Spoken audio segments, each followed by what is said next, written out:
아무리 재미있고 신기한 리얼 버라이어티 방송이라도 어느 정도 대본이 있다는 거 우리는 똑똑하니까 다들 알고 계시잖아요. 근데 몇몇 프로그램은 시청자 수준을 무시하듯이 너무 대놓고 주작을 하니까 사람들이 보다가 이건 진짜 선 넘었다 싶으면 주작 증거들을 폭로해버리는데요. 이걸 찾아낸 사람들이 더 대단하긴 한데 이번엔 이렇게 티나게 시청자들을 속인 방송 프로그램들을 모아봤습니다. 자, 오늘의 G식 랭킹, 방송에서 대놓고 주작하다 걸린 사건들 지금 시작합니다.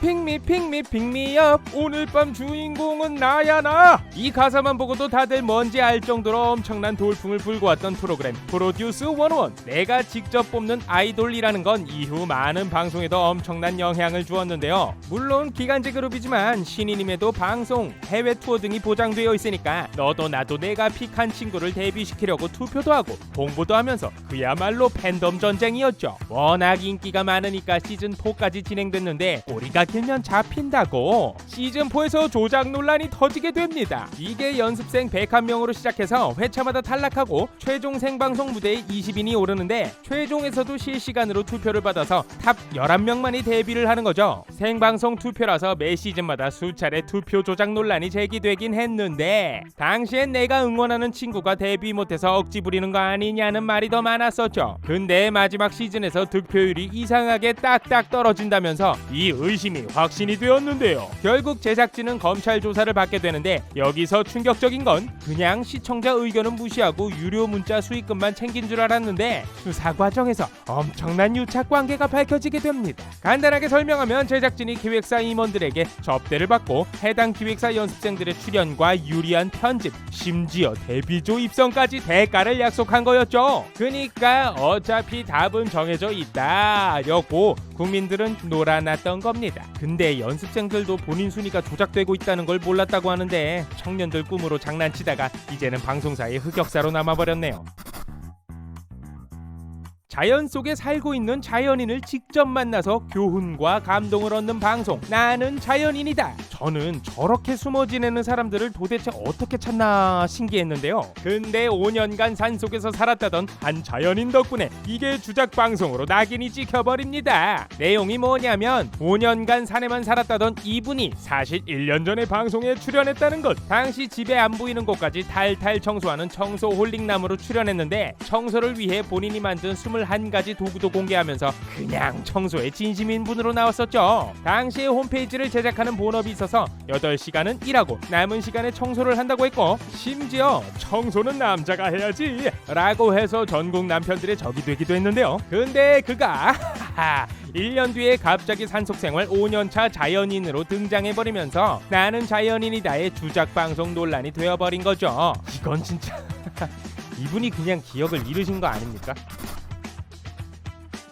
골 때리는 그녀들은 2021년 연예대상에서 총 8관왕을 하면서 그해 최다 수상을 기록할 정도로 잘 나가는 프로그램이었는데 지금은 시청자들 뒷골을 때린 방송이 됐습니다. 사건은 FC 구척장신 대 FC 원더우먼의 경기 방송분에서 점수 조작 논란이 터진 건데요. 당시 방송상 스코어가 3대0, 3대2, 4대3, 6대3으로 아주 긴장감을 주다가 FC 구척장신이 승리한 것으로 방송이 됐는데 방송 후에 사람들이 점수가 4대0이었는데 자막은 4대3으로 표시됐다는 것, 앉아있던 감독들의 위치가 달라졌다 등을 근거로 조작 논란을 제기했죠. 이 추측이 맞는다면 전반전이 5대0으로 끝난 뒤에 최종 6대3으로 마무리됐다는 건데 이걸 엎치락 뒤치락 하는 것처럼 교묘하게 편집을 했다는 겁니다. 결국 담당 PD가 논란을 인정하고 사과했고 프로그램에서 하차하게 되었는데요. 해당 경기 영상도 지금은 모두 삭제되고 다시 보기도 불가능해졌습니다. 물론 예능 스포츠지만 예능보다는 스포츠에 더 중점을 두었으면 좋았겠네요.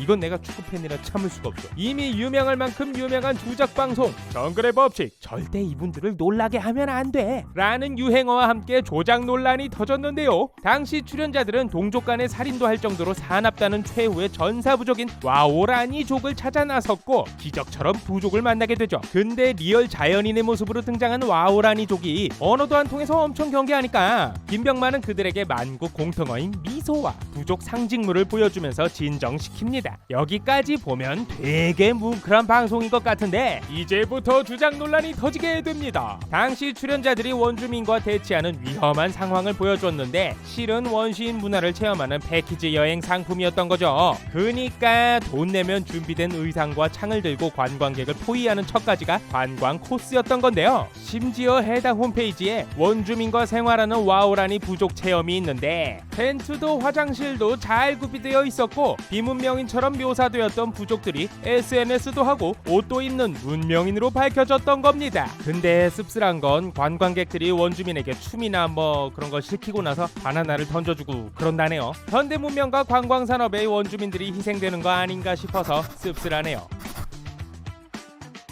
국경 없는 포차는 해외에서 포장마차 컨셉으로 한국 음식과 정을 알린다는 방송인데요. 담당 PD가 의도적으로 섭외하지 않으니까 방송에서 본인이 원해야만 나오는 진정성이 있다 라고 했고 심지어 예능을 안 하기로 유명한 연예인들까지 대거 출연하면서 신선함까지 더했죠. 근데 희한한 건 이 방송에서 외국인들 모두 한국을 너무 사랑하고 한국 음식과 문화에 대해 너무 잘 알고 심지어 출연진들의 광팬이기까지 해서 뭔가 부자연스러웠는데요. 의심 상황을 보면 우리가 이름만 들어도 다 아는 가수 크리스토퍼, 프랑스 작가 베르나르 베르베르 등 유명인들을 우연히 방문하고 좋아하는 한국인으로 BTS를 뽑을 것 같은 한 여성은 회계 이황을 가장 좋아한다고 했죠.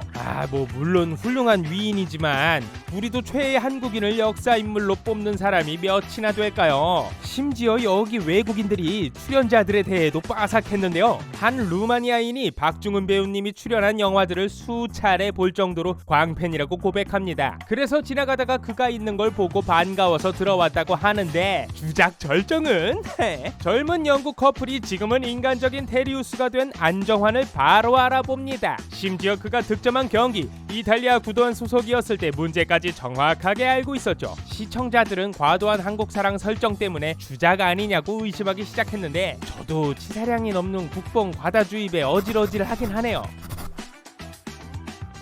18살의 나이 차이, 국경을 뛰어넘는 사랑으로 많은 관심을 받았던 한중 커플인 함소원과 진원 부부의 출연으로 주목을 받았던 아내의 맛. 근데 이 방송 자체가 자극적이긴 했는데 유독 이 부부에게 심했습니다. 두 사람은 재벌, 부자 등의 키워드 내용이 많았는데 주작 논란이 터진 건 함소원의 시댁별장 방송분이었는데요. 당시 그녀는 추수 시즌을 맞이해 시부모님과 하얼빈 3층 별장에 거주하는 모습을 공개했고 자막엔 대륙의 큰손 파파라면서 개인 별장이 라고 소개했는데요. 근데 네티즌들이 별장에 개인 물품이 너무 없는 게 이상하다고 주작 의혹을 제기했고 알고 보니까 이곳은 별장이 아니라 그냥 에어비앤비로 빌린 집이라는 게 밝혀지는데요. 결국 당사자와 제작진도 인정하면서 프로그램도 해체됩니다. 이 부분은 항상 과해서 시청자들이 차라리 조작이었으면 좋겠다 라고 했는데 진짜였네요. 요즘 외국인이 한국 문화를 경험하거나 자국 문화를 소개하는 프로그램이 참 많죠. 그 중에서도 이웃집 찰스는 한국에 적응하는 외국인의 모습을 보여주던 방송이었는데 2016년 엄청난 미모의 독일 출신 타베아의 출연 이후로 주작 방송에 오명을 쓰게 됩니다. 당시 23살인 그녀는 34살의 남자친구가 있었죠. 혹시 11살 나이 차이 때문에 논란이었나 싶으시겠지만 아닙니다. 그녀는 일과 공부를 병행하면서 열심히 사는 모습을 보여줘서 많은 호감을 샀는데요. 그러던 그녀는 비자 문제가 생겼지만 남친을 두고 갈 수가 없다면서 혼인신고를 하게 됩니다. 한국 문화를 배우는 것도 힘들 텐데 시댁 시집살이도 척척 해내는 모습을 본 시청자들은 두 사람의 사랑을 엄청 응원했죠. 지금 한국에서 잘 살고 있나 싶은데 뒤통수를 가격하는 소리가 들려옵니다. 최근 그녀는 아프리카 TV 방송에서 사람들이 타베아 맞냐고 알아보니까 방송 출연은 맞지만 결혼한 적이 없다 라고 하면서 해당 방송이 주작이었던 걸 증명해버렸죠. 그니까 모든 방송 내용이 다 조작된 거였다니 진짜 충격이네요. 국민 예능 패밀리가 떴다의 전설의 참돔 사건을 아시나요? 1박 2일 동안 시골 어르신 집에서 농사도 돕는 리얼 버라이어티 예능이었는데요. 당시에 최고 시청률 30%를 기록하면서 잘 나가다가 한 회차에서 김종국이 그 비싸다는 참돔을 잡으면서 주작 논란이 제기되어 버립니다. 그때 낚은 참돔은 수족관에서나 볼 법한 사이즈라서 시가 20만 원은 좋게 넘을만 했는데 이를 본 네티즌들이 조작설을 제기한 거죠. 우선 참돔에 낀 낚싯바늘 모양 모양이 인위적이라는 건데 이거야 뭐 물고기가 어떻게 미끼를 무느냐에 따라 다르니까 그럴 수 있을 것 같은데요. 근데 문제는 낚시 초보 김종국이 참돔을 들어올리는 폼이었습니다. 낚시인들은 접으면 무게 때문에 팔딱거림이 3배는 돼야 하고 줄로 잡아드는 건 힘들다. 낚시 해본 사람들은 알겠지만 낚싯대에 힘도 없이 쉽게 잡는 장면이 말도 안 된다 라는 겁니다. PD는 조작도 아니고 대꾸할 가치도 없다 라고 단호하게 답해서 그냥 넘어가는 듯 보였는데 이후 방송 전에 한 네티즌이 작성한 글 때문에 조작설은 다시 수면 위로 올라오게 됩니다. 글 작성자가 방송 전에 촬영 장소로 여행을 갔는데 담당 가이드가 얼마 전에 패터 촬영을 했는데 잠수부들이 물속에서 미리 잡은 참돔을 끼워줬다 라고 말했다는 거죠. 이미 대본 논란으로 곤욕을 치르던 중에 참돔 사건까지 더해지면서 결국 방송은 종영했죠. 이 사건으로 김종국만 참돔국이란 별명을 얻은 것 같네요.